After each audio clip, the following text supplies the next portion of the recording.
Okay, let's dive in. We've got some really fascinating material today looking at meditation in a slightly different way. Absolutely.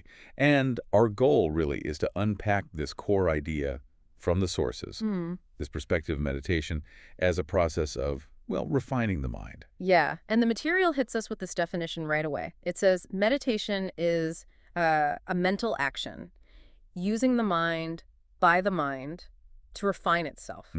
Internal work, Exactly. Not about doing something externally. which, according to the text, is crucial for understanding the purpose. Mm. Why refine the mind?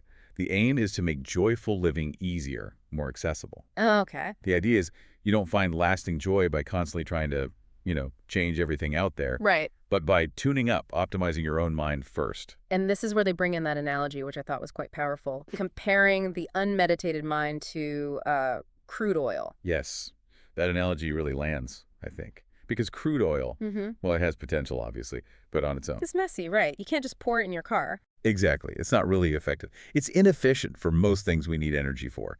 You can't fly a jet on crude. Okay. And the source suggests our minds, sort of, Yeah.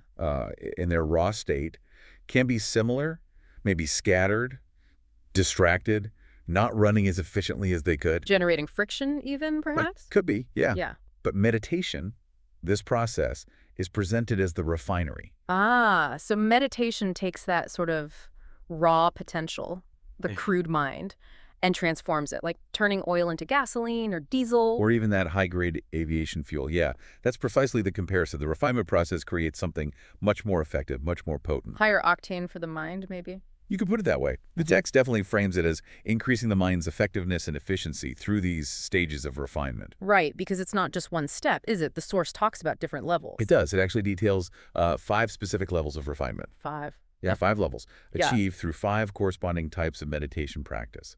The source names them.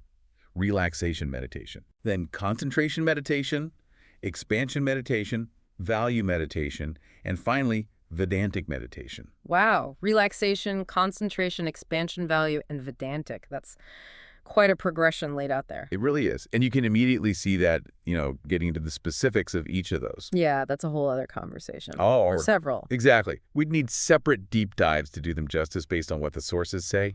There's a lot to unpack for each one. Definitely something for future explorations. But it does mention, doesn't it, that how far you go in this refinement, it can depend on things. It does suggest that, yeah, factors like maybe inherent intelligence or the kind of input you receive, especially for the, let's say, more advanced levels. Right. Although it points out that for the initial stages like relaxation and concentration meditation, you don't necessarily need a ton of theory beforehand. So it's accessible to start the process. Seems so, yes.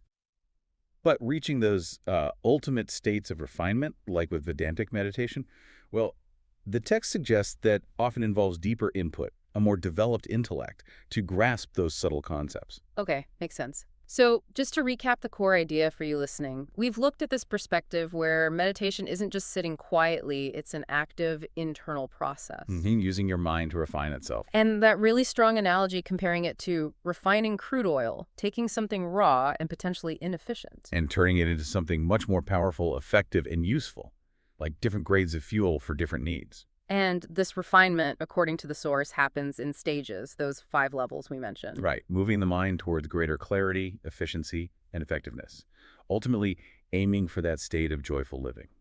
So here's a thought to leave you with. If your mind can be refined, moving from a sort of crude state to more efficient, powerful states, Yeah. what might become possible for you if you engaged in that process? What level of mental fuel could you achieve? Something to ponder.